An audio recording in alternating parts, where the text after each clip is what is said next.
Neraka adalah tempat yang paling hina yang dikhususkan untuk orang-orang yang melanggar perintah Allah Subhanahu wa taala dan abai terhadap amalan Rasulullah Shallallahu alaihi wasallam. Terdapat 7 tingkatan neraka, di mana neraka jahanam merupakan level neraka tertinggi karena di sana terjadi penyiksaan yang paling dahsyat dan mengerikan. Dan di dalam neraka jahanam itu ada sebuah tempat yang bernama Jub al-Hazn yang memiliki arti lembah kesedihan.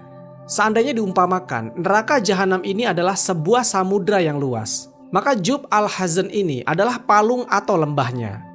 Jadi bisa diistilahkan Jub al-Hazn merupakan tempat paling rendah atau tempat terdalam di dalam neraka jahanam. Berbicara soal neraka, ternyata ada beberapa nama anak manusia di dalam Al-Quran yang dipastikan memiliki tempat di dalam neraka. Itu semua terjadi akibat perbuatannya selama dia masih hidup. Maka siapa sajakah nama-nama itu? Jadi inilah 11 nama yang dipastikan masuk neraka dalam Al-Quran.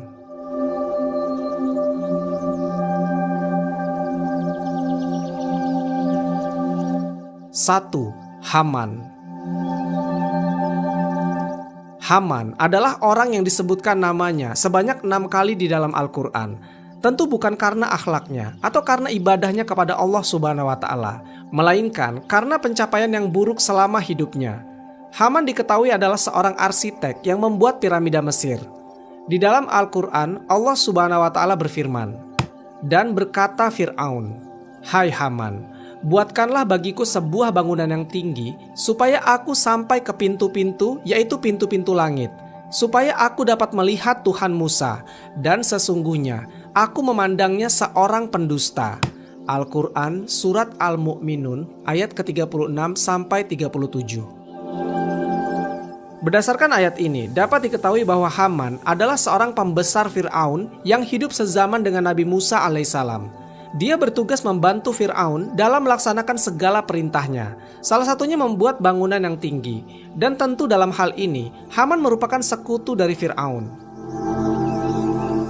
Di kerajaan Fir'aun, Haman menempati beberapa posisi penting di kerajaan, seperti menteri, penasihat kerajaan yang berfokus dalam bidang keagamaan, dan sebagai pelaksana proyek pembangunan piramida. Hamanlah yang diperintahkan oleh Fir'aun untuk merancang sekaligus menjadi mandor untuk proyek besar pembuatan bangunan piramida, yang nantinya piramida yang tinggi itu akan digunakan Fir'aun untuk melihat Tuhan Musa dari atas sana. Proses pembangunan piramida ini kira-kira membutuhkan 50.000 pekerja dan belum termasuk tukang untuk membuat kuil-kuilnya. Konon, setelah pembangunannya selesai, Fir'aun kemudian melesatkan anak panah dari atas puncak menara itu untuk membunuh Tuhannya Musa. Kemudian Fir'aun berbohong kepada masyarakat dan semua orang bahwasanya Tuhannya Musa telah mati dengan menunjukkan anak panahnya yang kembali telah berlumuran darah. Menurut sebagian ahli tafsir, Fir'aun diam-diam telah mencelupkan ujung anak panah itu ke dalam darah. Dalam penelitian para sejarawan, Haman ini baru muncul setelah kembalinya Nabi Musa dari Madian. Haman jugalah yang menasihati Fir'aun untuk menolak misi keagamaan yang dibawa oleh Nabi Musa. Lalu pada peristiwa pelarian Bani Israel dari Mesir yang dikenal dengan istilah Exodus, Haman mati tenggelam bersama Fir'aun dan bala tentaranya di Laut Merah. 2. Abu Lahab. Abu Lahab bin Abdul Muthalib yang meninggal pada tahun 624 Masehi ini merupakan paman dari Nabi Muhammad SAW yang terkenal akan kebenciannya terhadap ajaran agama Islam. Nama lengkapnya adalah Abdul Uzza bin Abdul Muthalib. Uzza adalah sebuah nama berhala yang ada di Mekah pada masa itu. Jadi ada 3 berhala yang waktu itu disembah oleh kaum Quraisy, yaitu Lata, Uzza, dan Manah. Berhala-berhala ini disembah oleh kaum Quraisy dan percaya bahwasanya kalau Lata, Uzza, dan Manah adalah putra-putrinya Tuhan. Semasa hidupnya, Abu Lahab telah berulang kali diajak untuk memeluk agama Islam, tapi dia selalu menolak. Dikarenakan Islam adalah agama monoteisme, yang pada kala itu masyarakat Arab menganut paham paganisme. Bahkan sampai ajal menjemputnya, Abu Lahab mati dalam keadaan yang tidak memeluk Islam. Namun semua anak-anaknya Abu Lahab justru pada memeluk Islam pada hari pembebasan kota Mekah. Ketika wahyu turun kepada Nabi Muhammad SAW, Abu Lahab dengan segala cara menentang ajaran yang dibawa oleh keponakannya itu. Mulai dari memfitnah, mencemarkan nama baik, menghina dan lain-lain. Bahkan Abu Lahab juga kerap kali melakukan serangan fisik. Salah satu contohnya, dia pernah melempari Nabi Muhammad SAW dengan rahim kambing ketika Nabi Muhammad SAW sedang menjalankan sholat. Bahkan tak hanya itu, karena saking bencinya kepada keponakannya itu, Abu Lahab menyuruh putranya untuk menceraikan putri Rasulullah SAW. Karena sebelum Nabi Muhammad SAW menerima wahyu, Abu Lahab telah menikahkan anak-anaknya yang bernama Utbah dan Utaibah dengan dua putri Rasulullah SAW yang bernama Ruqayyah dan Ummu Kulsum. Tetapi setelah Nabi Muhammad SAW telah diangkat menjadi nabi dan rasul, Abu Lahab menyuruh kedua anaknya itu untuk mengakhiri pernikahan mereka dengan kedua putri Nabi Muhammad SAW itu. Bahkan dilakukan dengan cara yang kasar. Karena kebenciannya ini, maka turunlah sebuah surat di dalam Al-Quran yang bernama Surat Al-Lahab. Surat ini turun 10 tahun sebelum kematian Abu Lahab. Binasalah kedua tangan Abu Lahab dan benar-benar binasa dia. Tidaklah berguna baginya hartanya dan apa yang dia usahakan. Kelak dia akan memasuki api yang bergejolak. Begitu pula istrinya, pembawa kayu bakar. Di lehernya ada tali dari sabut yang dipintal. Al-Quran Surat Al-Lahab. Kejahatan Abu Lahab yang paling menonjol adalah ketika terjadi perang Badar, Abu Lahab secara terang-terangan bergabung dengan pasukan kaum musyrikin. Namun karena waktu itu dia sudah sangat tua, mustahil dia akan mengangkat pedang untuk bertempur dengan kaum muslimin. Akhirnya dia menyewa tentara bayaran dengan budget 4.000 dirham. Al-Ash bin Hisham lah yang dibayar untuk menggantikan Abu Lahab di medan perang. Perang Badar berakhir dengan kekalahan yang memalukan dari pihak kaum musyrikin. Seminggu setelah perang Badar selesai, Abu Lahab menderita sakit yang sangat parah. Kemudian dia pun meregang nyawa dan tewas. Jasadnya diabaikan oleh masyarakat Mekah selama 3 hari. Bau busuk dari jasadnya pun menyebar ke seluruh penjuru kota.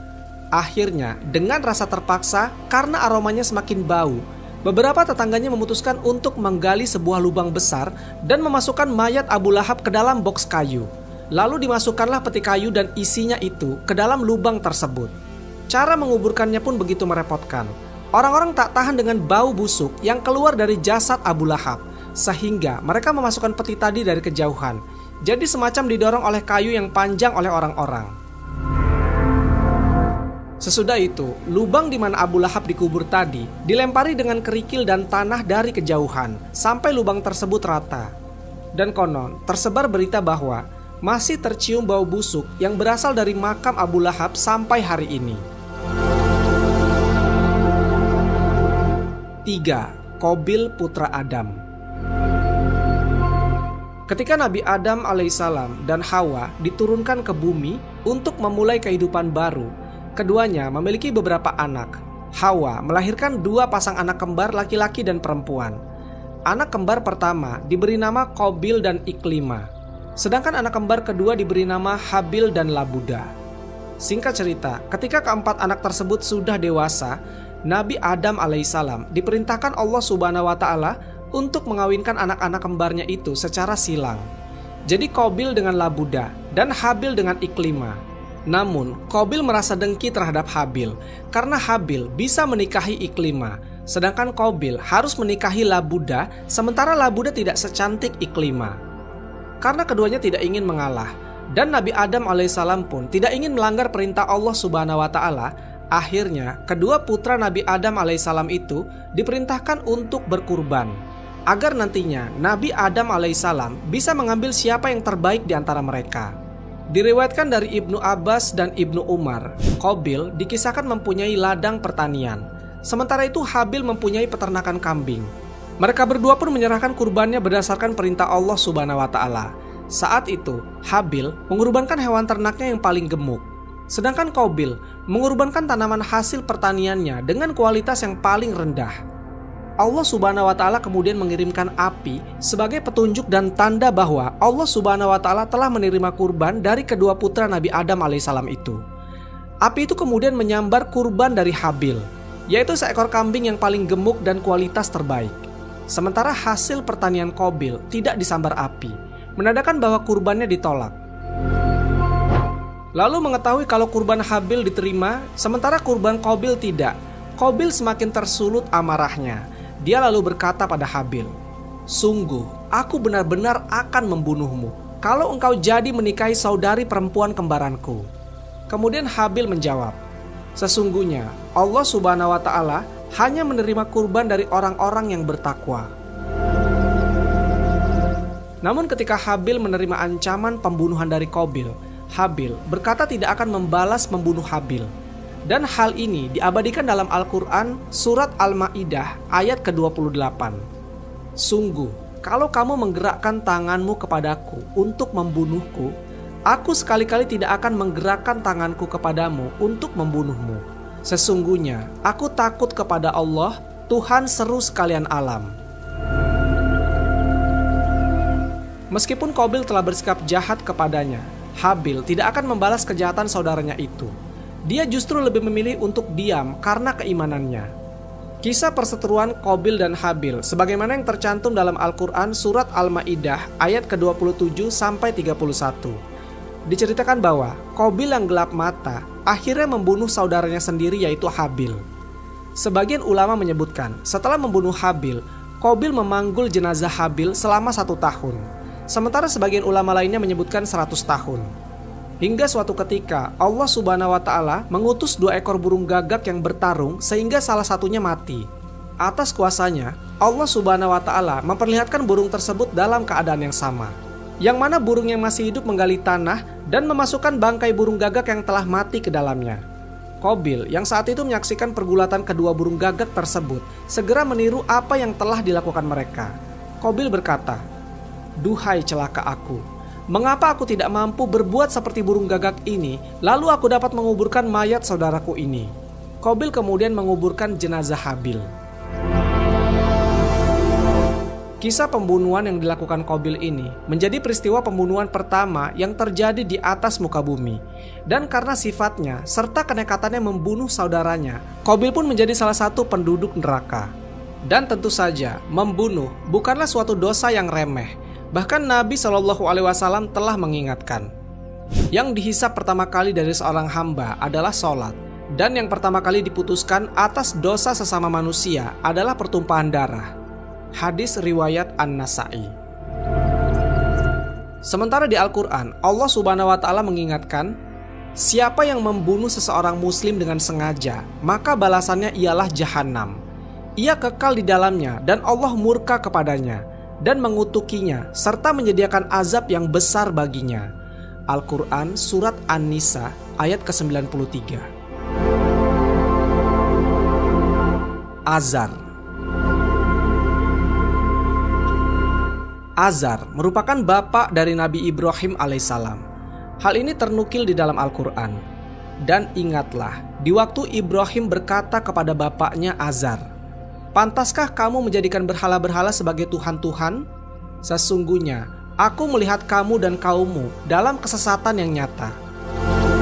Di dalam ayat tersebut, nama Azar secara jelas disebutkan sebagai bapaknya Nabi Ibrahim alaihissalam.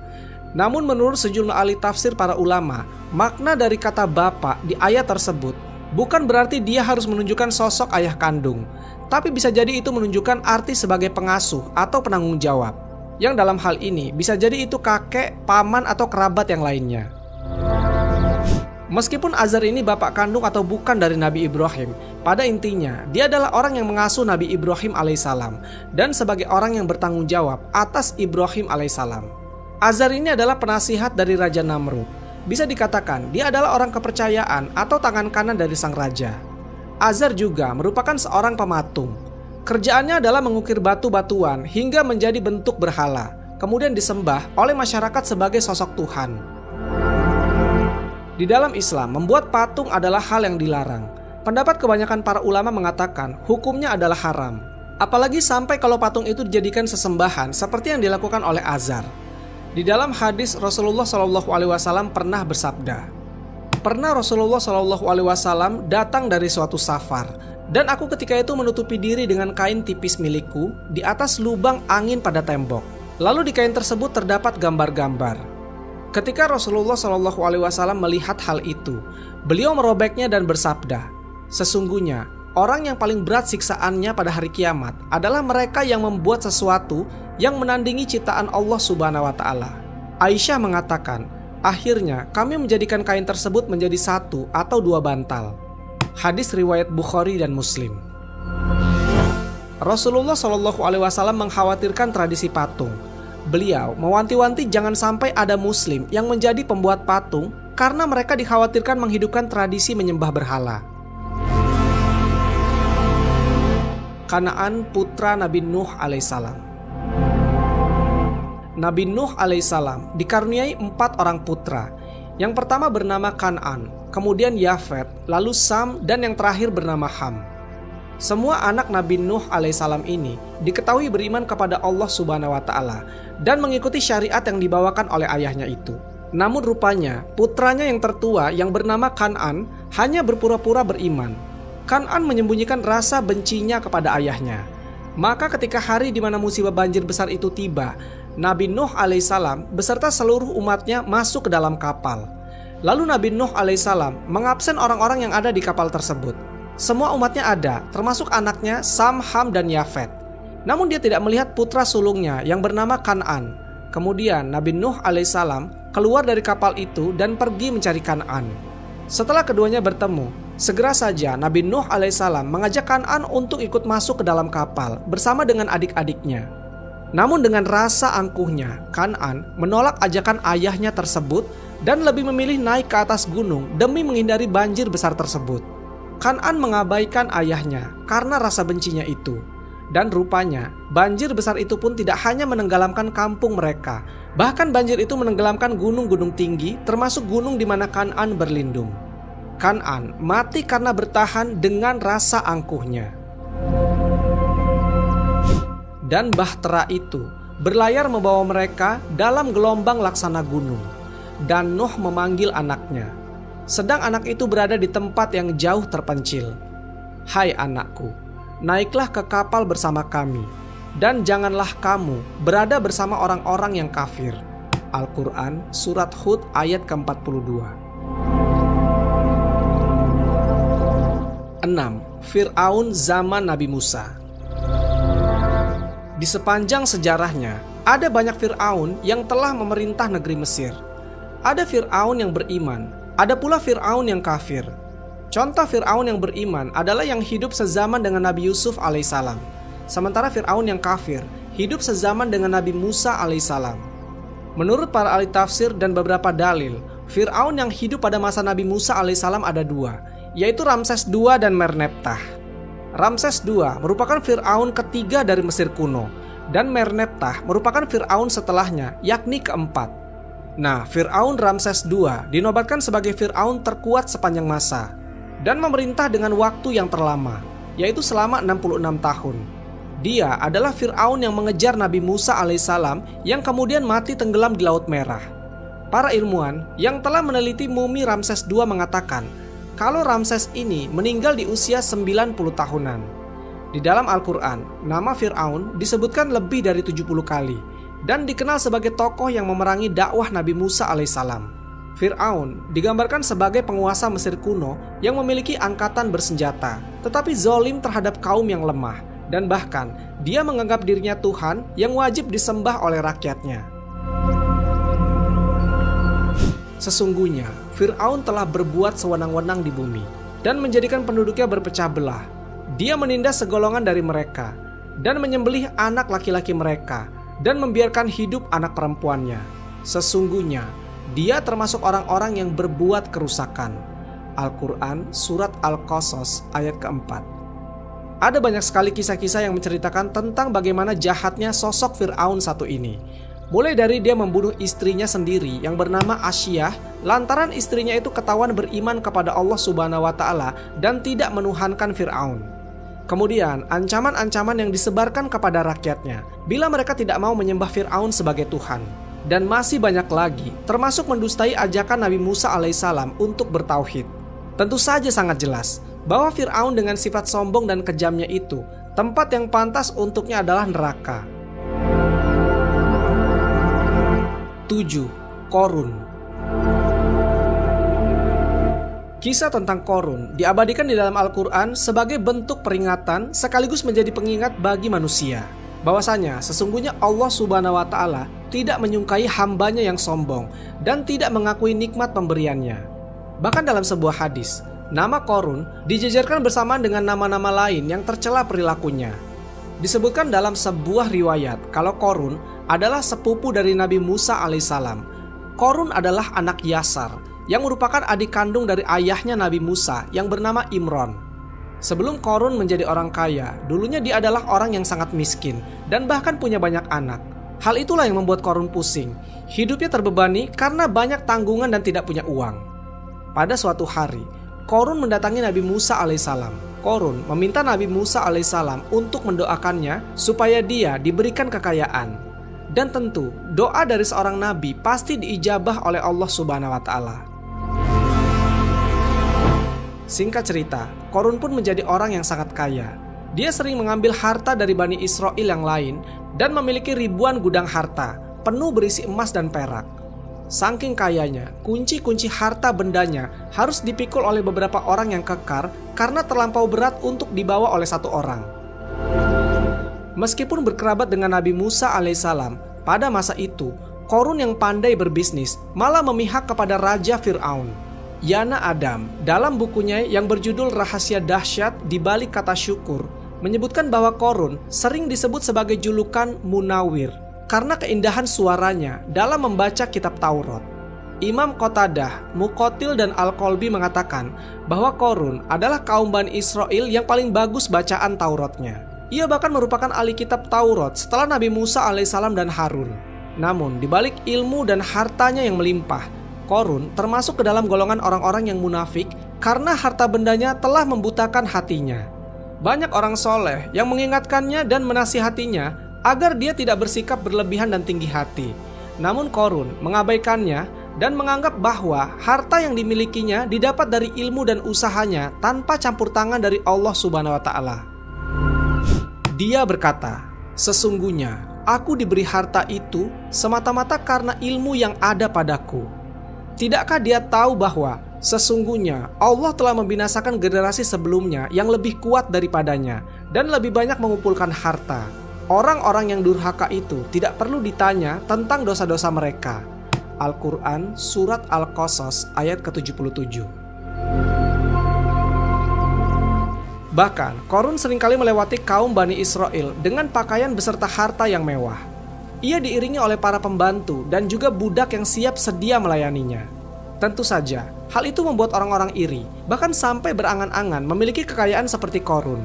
Pada akhirnya, Qorun diazab oleh Allah Subhanahu wa Ta'ala, yaitu dengan dibenamkan ke dalam tanah dalam waktu semalam.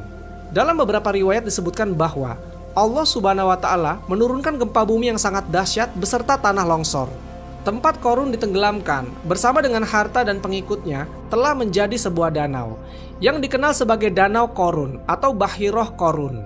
Adapun yang tersisa hanya puing-puing istana Qorun yang terletak di daerah Al-Fayum, Mesir. Qorun tenggelam bersama seluruh harta kekayaannya ke dalam perut bumi dan tidak ada yang satu pun tersisa. Tidak ada pula satu orang saja dari keluarga, kerabat, teman, maupun pengikutnya yang mampu menyelamatkannya. Harta dan ilmu yang dimiliki dan diagung-agungkan olehnya justru menjadi malapetaka baginya. 8. Istri Nabi Lut alaihissalam. Nabi Lut alaihissalam diperkirakan hidup pada tahun 1950 sampai 1870 sebelum Masehi. Beliau memiliki istri yang bernama Wali'ah atau Wa'ilah. Nabi Lut alaihissalam dan istrinya tinggal di sebuah kota yang bernama Sodom. Di kota itulah Nabi Lut alaihissalam ditugaskan oleh Allah Subhanahu wa Ta'ala untuk berdakwah kepada penduduk Sodom. Karena seperti yang kita sering bahas, orang-orang Sodom ini punya perilaku menyimpang, yaitu penyuka sesama jenis. Selain itu, masyarakat Sodom juga biasa merampok, menganiaya, dan melakukan kejahatan-kejahatan lainnya. Sesuai tugasnya, kemudian Nabi Lut alaihissalam setiap hari mendakwahi kaum ini, mengingatkan mereka dan meluruskan fitrah mereka sebagai manusia. Namun terjadi penolakan demi penolakan. Hanya sebagian kecil saja yang mau ikut ajaran Nabi Lut alaihissalam pada waktu itu. Sebagian lainnya membangkang dan mendustakan Nabi Lut alaihissalam termasuk istrinya. Istrinya ini justru lebih mendengarkan para pembesar-pembesar kaumnya yang zolim dibanding mendengarkan apa yang dikatakan oleh suaminya. Wali'ah adalah sosok pengkhianat, sehingga ketika turun azab di kota Sodom, Wali'ah ikut mati bersama-sama penduduk kota Sodom yang membangkang. Sementara Nabi Lut alaihissalam dan para pengikutnya telah berhijrah ke suatu tempat yang aman tepat sebelum azab itu terjadi. 9. Istri Nabi Nuh alaihissalam. Sama seperti halnya Wali'ah, istri Nabi Nuh alaihissalam juga membangkang dan lebih memilih mendengarkan apa yang dikatakan pembesar-pembesar kaumnya. Dalam literatur Muslim, istri Nabi Nuh alaihissalam bernama Walihah. Ada juga yang menyebutkan kalau istri beliau bernama Amzurah binti Barakil, yang kemudian melahirkan 4 orang anak laki-laki yang bernama Kan'an, Sam, Yafits, dan Ham.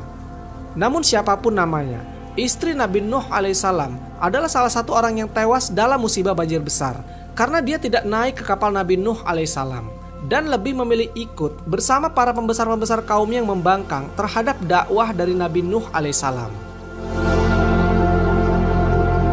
10. Namrud. Nimrod atau Namrud bin Kan'an bin Kaushi bin Sam bin Nuh alaihissalam. Dia adalah seorang raja yang hidup sezaman dengan Nabi Ibrahim alaihissalam, yang berkuasa di sebuah negeri yang bernama Babilonia. Namrud adalah raja yang memiliki kecerdasan berpikir melebihi manusia yang ada pada zaman itu. Tapi justru karena kecerdasannya itu, Namrud terjerumus dalam kesombongan yang luar biasa. Namrud dikisahkan memaksa seluruh masyarakatnya untuk menyembah berhala. Dan parahnya, Namrud bisa memutuskan hidup dan mati seseorang. Jadi barang siapa yang tidak mengikuti apa yang dia mau, maka orang itu akan dibunuh. Meskipun dikatakan permintaan Namrud terbilang aneh.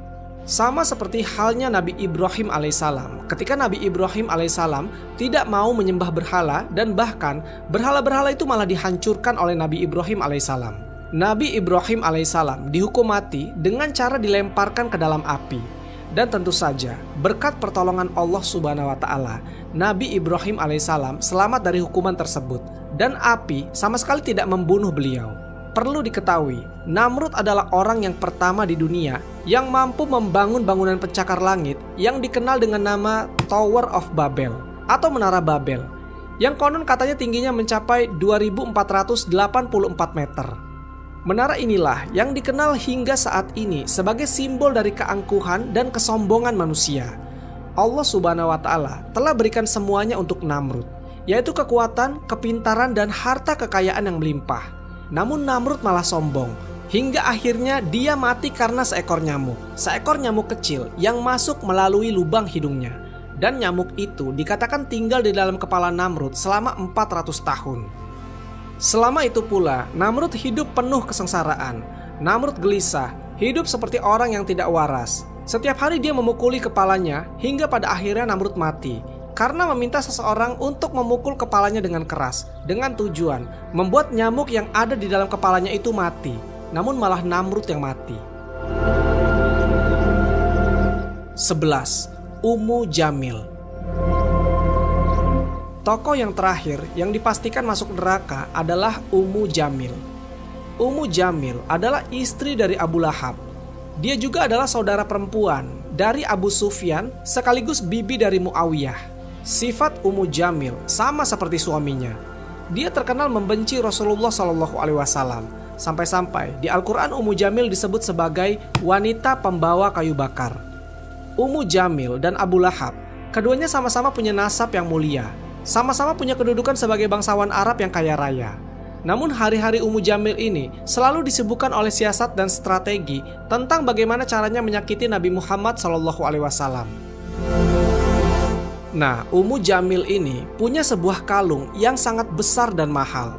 Suatu hari Ummu Jamil pernah berkata, "Sesungguhnya aku akan menjual kalung ini untuk biaya memusuhi Muhammad." maka Allah Subhanahu wa Ta'ala kelak akan menghukumnya dengan tali dari api neraka yang dikalungkan di lehernya di akhirat. Si pembawa kayu bakar bisa juga dimaknai sebagai orang yang mempunyai kebiasaan menebar fitnah dan mengadu domba. Karena Ummu Jamil adalah orang yang suka membawa berita untuk merusak hubungan sesama manusia dan disebutkan di sini kayu bakar karena menebarkan permusuhan dan kebencian di antara manusia, sebagaimana kayu bakar menebarkan api. Adapun mengadu domba adalah gangguan yang ditujukan kepada kaum muslimin untuk merusak hubungan sesama mereka. Rasulullah Shallallahu Alaihi Wasallam pernah bersabda, "Tidak masuk surga orang yang suka mengadu domba." Upaya Ummu Jamil untuk memadamkan dakwah Nabi Muhammad SAW akhirnya sia-sia. Kejahatan dan keculasannya selama bertahun-tahun yang dilakukan kepada Nabi Muhammad SAW hanya melahirkan kecelakaan bagi dirinya. Suatu hari saat Ummu Jamil sedang memikul kayu berduri yang biasa digunakan untuk mencelakai Rasulullah SAW, tiba-tiba kain yang dipakai untuk menggendong kayu itu menjerat lehernya hingga menemui ajalnya. Sebuah kematian yang hina dan mengenaskan bagi wanita yang memusuhi dan menyakiti Nabi Muhammad SAW. Wallahu a'lam bishawab. Semoga kisah ini bermanfaat. Lebih dan kurangnya mohon dimaafkan. Yang benar datangnya dari Allah Subhanahu wa Ta'ala. Khilaf atau keliru itu datangnya dari saya pribadi sebagai manusia biasa. Sampai ketemu di kisah-kisah seru yang penuh makna selanjutnya. Saya akhiri. Wassalamualaikum warahmatullahi wabarakatuh.